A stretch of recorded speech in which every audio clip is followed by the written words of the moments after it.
Hi everyone, how are you? It is Blur's day of quarantine, who knows? I think it's April 7th. It is April. We've passed April Fools. So I know we've gotten that far. How you doing? It's a pretty nice day. It's a little overcast, but it's warm and humid. It's South Carolina in April, and summer generally starts about April around here, so I'd say it's about right. It's very green. You can't see it obviously, but it's very green where I'm looking. The North Edisto River is right there. I'm terrible at estimating distance, like 100 feet. It's just kind of a glorified creek at this point. It's the North Fork of the Edisto River, which is a Blackwater River. It means that the water runs through a lot of leaf debris, that kind of stuff. There's a lot of tannin in it, so it sort of is the color of tea, more or less. And anyway, that's my front yard. It's gone down a good bit. We'd had a lot of rain in the winter, which is pretty common, and then it just stopped about a week, 10 days ago, something like that. So the water level's gone down, and we're now under a burn ban. Just what we need, right? It's not that it's that dry. The air is very dry, so our humidity levels are much lower than normal, and it's warm and it's breezy, so if you were burning something, it could pretty quickly get scattered and out of control. So I was thinking, oh, I know something fun we could do. We could build a fire, like a little campfire. No, we can't do that. I guess I could cut some tissue paper or something, put a little fan under it so it sort of looks like fire, maybe? I don't know. If you got any suggestions, let me know. I saw actually a couple of people that I follow on Instagram had posted pictures of backyard campfire kind of things. And I thought, oh, that looks really fun, and we can't do that. So anyway, I'm out here talking to you, which is a pretty good substitute, I have to say. I've got Bonbon with me, because he was in my bag and I thought he needed to hang out with us. Isn't he cute? I just love this little guy. So anyway, Bonbon's hanging out with me, and Abby, my Pyrenees, is over there. She decided to join me. As soon as she saw me pull the camera setup out, I didn't even have all my stuff out here. She was waiting on me when I came out. One more thing, if you are hearing noises in the background, I don't know that it's picking that up, but it might be. There's some logging going on. It's probably a mile or so away, but sound carries like crazy through the swamp here with the water and everything. So it sounds loud to me, but I don't know that it's being picked up that much on video. So I hope that you are well. I hope that quarantine is no more than an inconvenience for you. I know it's pretty tough on a lot of people. And frankly, it gets to us a little bit, even though we're used to being home quite a bit and hanging around each other most of the time. But there really is something about an official stay home, don't leave your house except for emergencies kind of order. South Carolina has not been under that until today. As a matter of fact, it doesn't even officially start till 5 this afternoon, so less than 2 hours away. And that does make it feel a little different, even though it's not really going to change much about our family. It does mean that my 2 younger children will not be going anywhere. My son has worked part-time for an older couple that he just helps them with stuff around their house, but with the stay-home order, I think he's going to have to not do that, at least for a little bit.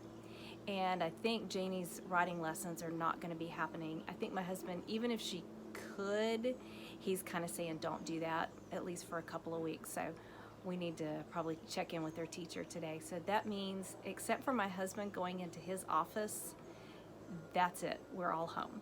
And we've got plenty of room to spread out. I feel for you if you're cooped up in an apartment especially, but even in a house in a neighborhood, if all you can do is go in your yard, that's got to be tough. So I feel for you. Let's talk about some good stuff. What do you say, Bonbon? Yeah, Bonbon's all for it. Make Bonbon. It's a great pattern. Look at those feet. So there is a video YouTube channel that I want to tell you about. I think I've mentioned it before, but I wanted to let you know again. It is actually somebody that I know personally. He's in Aiken. His name is David Burchell, and his YouTube channel is called A Yarnified Life. David is a Tunisian crocheter. I think he crochets too. He knows how to knit, but he primarily does Tunisian crochet. He has a channel where he posts videos of his projects, but he also has Tunisian crochet tutorials on his channel. So if you're interested, check it out. Even if you're not interested in learning Tunisian crochet, his projects are really, really great. And he sent me a message a couple of weeks ago. We had met at a Tunisian crochet group in Aiken. He invited me to a group, and we had a nice conversation. So he just kind of checked in with me a couple of weeks ago. So we've been keeping in touch, and that's been really good. I heard from a couple of people that I know in the area, and part of that is because we're not getting out very much, so we're reaching out online to friends. So keep doing that. So anyway, check out A Yarnified Life by David Burchell. I think you will really enjoy his videos. He has a great voice. So just listen to him for the soothing quality of his voice, if nothing else. So, A Yarnified Life. I have notes. I also will have a video that I'm going to post possibly in the next 24 hours. I'm going to try to finish it up. I've got a little bit more, there's a bug flying around, a little bit more editing to do, but it's just about ready. It is a video on how I dye speckled yarn, at least one of the ways that I dye speckled yarn. So it'll be a video tutorial, go away bug, a video tutorial of how I do that. So if you're interested in learning that process, either to try it or just to see how it happens, everybody's got their own way of doing things. This happens to be my choice. So anyway, if you're interested, that should be up in the next little bit. If you subscribe to my channel and hit that notification button, then it will let you know when the next video is posted. I do not have any finished objects this week, but I have been working on some stuff. One thing is a super secret test knitting project. It is so much fun. I'm halfway through, and I will hopefully be able to show you in the next, not sure, it might be close to summer before I can officially talk about it, but it is a really fun project and I thoroughly enjoyed it. While I'm thinking about it, I'll tell you, I'm on my porch obviously, but I'm turned a different way. Normally I'm sitting in a chair over there. When I came out to sit down and start recording, I had my camera out here. I was bringing out my projects and stuff that I wanted to have out here, and there was a wasp that had made himself at home on the chair. So I sprayed it with wasp and hornet killer and then waited a little bit and rinsed it off, but it's not quite dry and I'm still not sure I want to sit over there. So anyway, that's why you're seeing my family room window behind me. I think the lighting's pretty good. I think it's okay. I kind of like the greenery behind me over there, but this isn't too bad, right? Hope not. All right, let's talk about some other projects that have been getting some attention, even though I've been pretty focused on this test knit. This is the Nightshift. So started here. I am on section 7. I've been saying out of 9, it's 10, because it says, you know, do this, repeat 9 times, so the 9 is the number that's stuck in my head. So, but anyway, ooh, come back here. I do not want this to fall off the needles. So, this is where I started with the pale gray and the variegated. And I kept going with that for quite a ways. And then, it's real obvious here, I switched to a dark gray for my background color. And then I continued, don't fall off the needles. Then I continued with the variegated to here to here. And then I switched to the tonal burgundy, which you can see it blends really well. So here's my plan. Tell me what you think.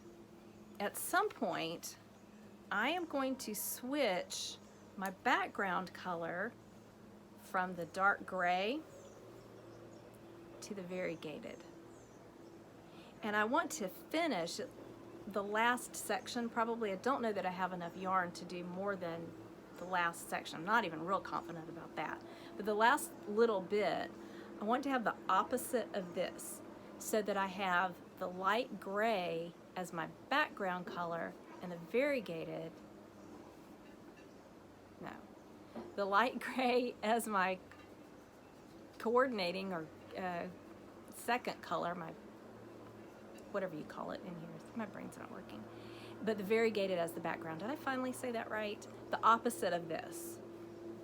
So, like I said, at some point I'm going to be switching it to variegated instead of the dark gray, and then the pale gray as the accent. What do you think? I think that's going to work. I'm going to get this very thick, snuggly double layer shawl done just in time for summer. Do you ever do that? I know some people itch to cast on giant sweaters in the summer, but that's actually the right time to do it, right? Because then you're done in time for cold weather. So it makes sense. I tend to cast on giant sweaters late in the winter, like this, and then I finish it in time for summer. All right, this is the vanilla socks that I've been working on a while. This is my little sheep, probably showed you this before, my little sheep tape measure. Isn't that cute? I love this little guy. All right, these have not gotten a whole lot of work, but a little bit. I love this yarn. Pretty. The yarn is Frozen Forest of Dean from One Twisted Tree. And I pulled this out. There's a little rowing out there. Who knows what's going on.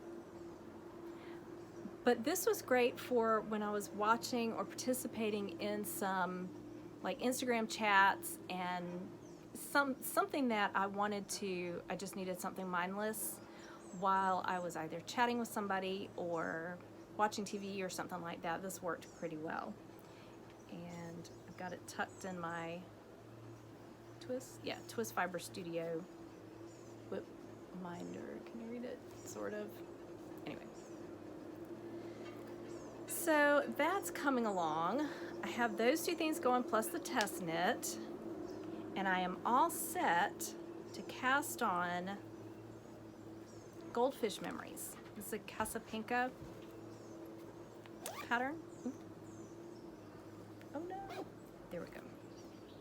Caught my yarn in the zipper. I'm going to show you, I'm all set. I mean, I've got yarn, bag, everything. I haven't wound the yarn yet, which is significant. But I do have everything else ready to go. This is my bag, my Jan Smiley bag. And this is the one from SAF last year. And I think I've talked about it on here. If not, I did on audio. I don't know if you can see, it says Wish You Were Here, SAF 2019. And let's say, yeah, Wish You Were Here. And a little closer maybe. There we go. If you remember SAF last year, there had been a Legionnaire's disease outbreak in North Carolina, in Asheville, and it was in part traced back to Davis Arena, which is one of the locations for SAF. And we had to, I just had to show up and go where they told me to. The SAF coordinators had to rearrange everything and move us to a completely different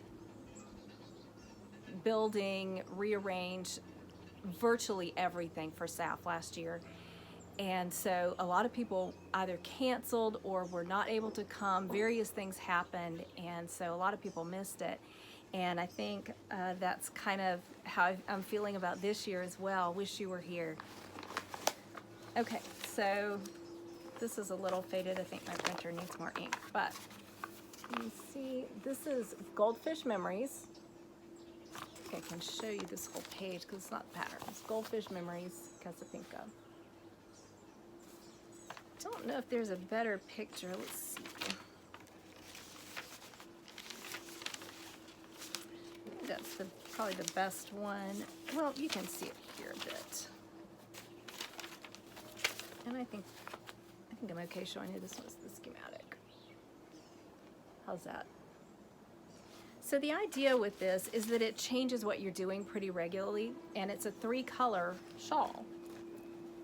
The colors I have are from Kristen's Fiber Studio, and they coordinate my bag. So this one is called Paris. It's kind of minty green. This one is called Amsterdam.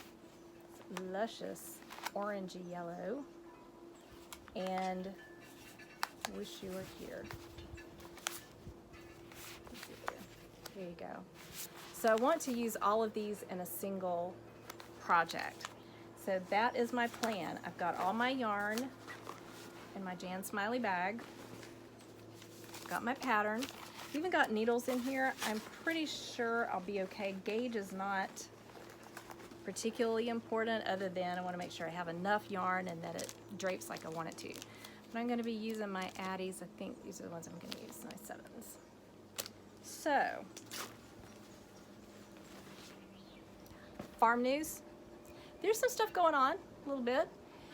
I can tell you that it's almost impossible to purchase chicks, like day-old chicks like we normally would, because everybody's buying them. Everybody's in a little bit of a panic, so everybody wants chickens. Hopefully they're going to people who already know about chickens and not just somebody who thinks, hey, I'll get a chicken and I'll have eggs next month. You're going to be taking care of a chicken for a while. And hopefully they have gotten hens and not roosters, because if you get roosters, it's going to be a long time before you get eggs. So anyway, we haven't been able to get any chicks up to now, so we've just started getting some eggs, and we take some for our refrigerator and some for the incubator. It will be several weeks before they hatch. What we do is when we get an egg to put in there, we write the date on it and put it in an incubator. So we'll have them over a week or so, and we don't want to spread them out too much, because if they're hatching more than a week or two apart, they're going to be such different sizes as you're trying to care for them. It makes it a little harder. So it's a little easier if you have chickens that are within a week or so of the same age, because they're going to have basically the same needs for as long as you're having to take care of them inside. So there's, I think, 4 or 5 eggs in the incubator.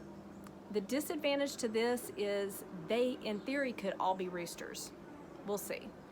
So we'll see what we get. If we have extra roosters, I don't think we could handle eating an animal that my son raised from an egg. So we just sort of turn them loose. There's plenty of room. We've not really had problems with fighting in the past, and I think part of that's because we have tons of room for them. They can just kind of be bachelor roosters and scratch around on the farm, and they do really well. So hopefully some chicks in the next few weeks. They incubate for, I think it's 3.5 weeks, something like that. The other thing we have is a new male goat. We've not had a male for a while. We just had the girls out there.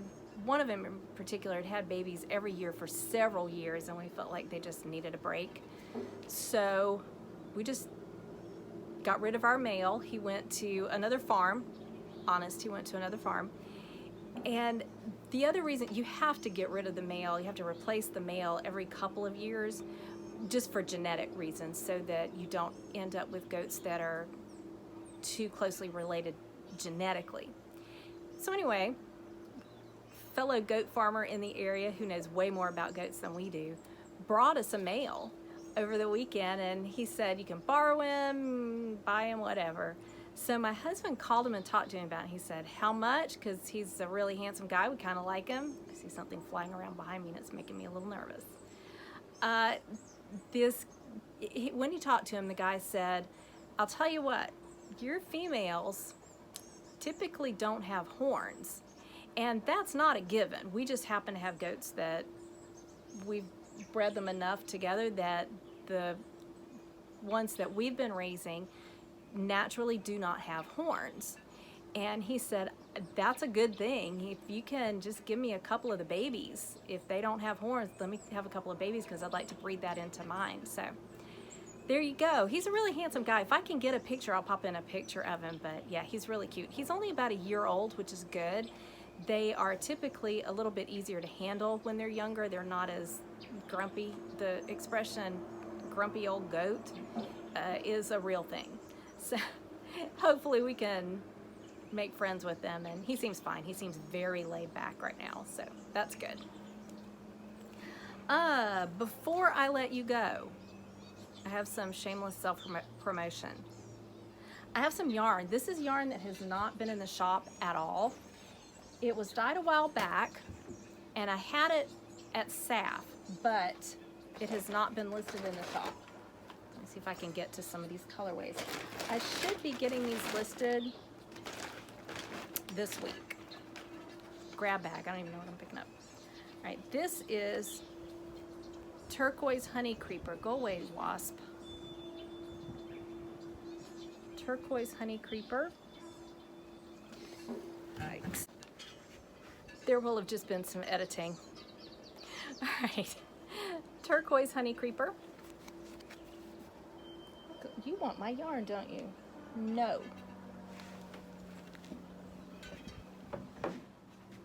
Okay, more editing. Let's try another colorway. Maybe it's a Turquoise Honey Creeper they like. Who knows? That's a bird, by the way, if you're not aware. This is Chestnut on Kiowa fingering, and I'm pretty sure I've had this for a while, but for some reason, I don't think it's been listed online. But anyway, it's Chestnut. Let's see. What else? This is a very pale mint. It's just a one-of-a-kind. It was, I think, just kind of a dye mop soaking up the last of the dye in the pot. This is another one-of-a-kind. This is a very pale purple. And again, kind of a dye mop soaking up the last of the dye. This is, I did a couple of P.G. Woodhouse colorways. He wrote the Bertie and Worcester stories. This is Aunt Dahlia. She was the aunt that he got along with really well. Aunt Agatha was his fearsome aunt. I think I sold out of my Aunt Agatha. Oh, no I didn't. This is Aunt Agatha. Red with some fierce speckles. So those are going up hopefully this week. This is called, I called it Straw Bale. Don't think I'm going to be dyeing this one again because it is very close to Wheatfield, even though it is totally different dye. But it's awfully close to Wheatfield. It's nice, but I think it's just too close to the other one for me to do it as a totally different, trying to use it as a different colorway. I don't think it'll work very well. What else? Dragon Wing. I've had Dragon Wing for ages, but I couldn't find where I had listed it before. I feel like it's a little more green than it's coming across on the camera. Dragon Wing. And these are all fingering, by the way. Another one of a kind. It's a tonal, kind of a periwinkle blue. And this is Blackberry Bramble. I did this one a while back, but I'm not keeping this one in the shop. So I think this is the only one. Blackberry Bramble. This is, would this be good with guacamole? The answer is yes, it would. I love this green, beautiful green. And Leah's Blue. I've had this colorway for a while, but for some reason I couldn't find where I had ever listed it in fingering in the shop. Leah's Blue was designed for my cousin's daughter, who is a knitter. And I asked her, Mom, what's your favorite color? She said blue. So 3 or 4 years ago at least, I came up with this colorway for her. and I really like it. So I've dyed it in just about all of my bases, I think. And I think there's two more. There is roller wing, another African bird. It's called well, one kind is the lilac-breasted roller. Gorgeous bird. Look up pictures of those. But it's like the wing of the roller. This is avocado toast. I think this one's fun with the greens and browns. This works really well with guacamole and chestnut. If you wanted a 3-color combination, this would be pretty fabulous. All right, so I'm gonna let you go with that, and hopefully a wasp has not made his way into my bag, because that would be unpleasant. All right, everybody, take care. Like, subscribe, hit that notification button. You can see when a new video comes up, and I will chat with you soon.